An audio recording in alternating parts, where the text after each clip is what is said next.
ICICI Bank Commercial Banking present Businessworld International Business Awards. Celebration Partner, Teachers Origin. Process Advisor, PwC. Event Partner, FISME. Television Partner, NDTV Profit. I think the business community in this country has a huge opportunity. Everybody talks about the downside. They talk about the falling rupee, the investment climate not being as salubrious as it should be. But when I look at the macroeconomic condition of this country and the long-term investment opportunity, I believe that the business world is at the cusp of a revolution, provided we can seize those opportunities that are available to us. And just as outsourcing took place of services from India, just as outsourcing of manufacturing took place from China, the outsourcing of human resource is going to take place from India. We have the best, the highest quality human resource. We have a low-cost economy. And if we allow investments to come into the country with a different business model, I think that we can actually seize the opportunity that the global community is ready for at the moment. Lots of people around the world are delighted to come to India, are waiting to come to India, but we in India don't want them here. And I think we need to change that mindset and realize that we are at the cusp of an opportunity. If we don't seize it now and we don't use it in the next 10 to 15 years, we'll never be able to. We'd have lost that opportunity. I was in Lucknow the other day. I shared a platform with Akhilesh. And I told him, I said, we talk about demographic advantage and disadvantage.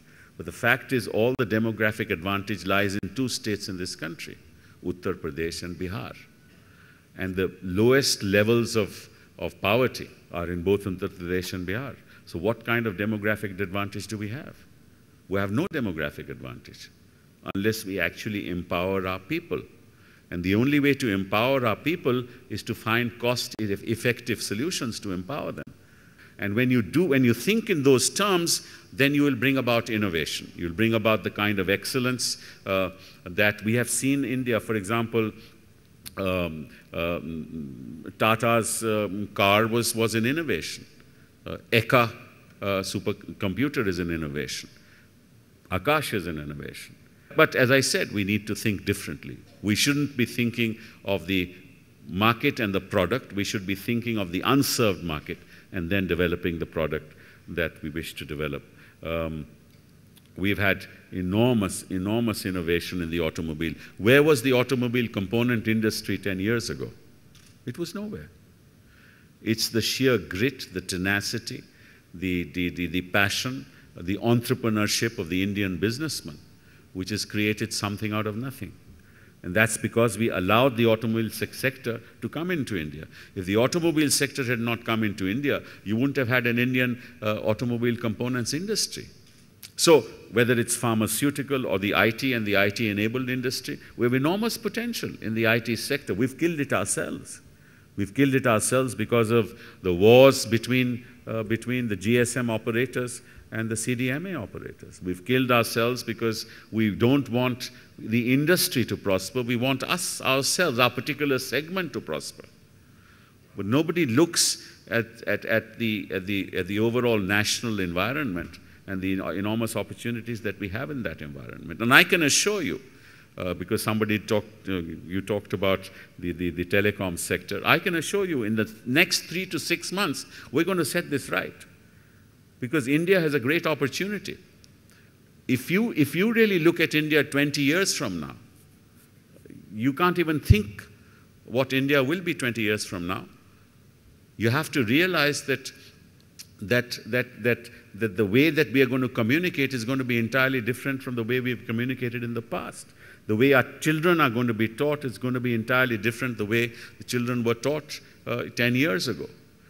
The way universities will be awarding degrees. We've started a program in Delhi University called the Meta University. This is an innovation because we're talking about innovation and excellence, so I'm talking about this. I said, why should universities be children get degrees from brick and mortar universities? Why can't you have a university in cyberspace?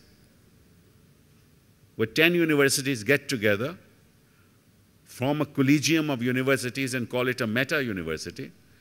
And about 200, 300 students get together and start doing courses which are offered by this meta university and collaborate with each other and collaborate with the academic community and do their work in collaboration with each other. And at the end of it, they don't get a degree from a brick and mortar university, they get a degree from a meta university. A time will come when the child will be carrying the Akash to his classroom without any bag, without any school books, because his textbooks will be embedded into the Akash. A time will come when the child will be sitting at home looking at his television and he'll be actually taking whatever coursework he wants to take, sitting in his own house. And he'll be testing himself by software that will challenge him and that will test him without he having to get demeaned before his classmates in the classroom. A time will come when actually we will have to, through cloud computing, we will have data which will be in centers and can be accessed by anybody who wants to access it at a price. And you don't, every institution doesn't have to collect data separately. Supposing all journals in this country, in the world, were to be bought over by an Indian entity and put in one data center in the country. I'm just giving an example. Supposing a university system were to do that, get all the best journals in engineering, the best journals in medicine, the best journals in law, the best journals in whatever, and put them in all one data center, right? So you don't know university has to spend separately, right? And then all universities in India can access that data center depending on what they need. So you don't have to have a library. Each student can decide what he wants to access. Now you can start manufacturing things by just creating a software program. You have a software engineer. He will create a program in 3D for you.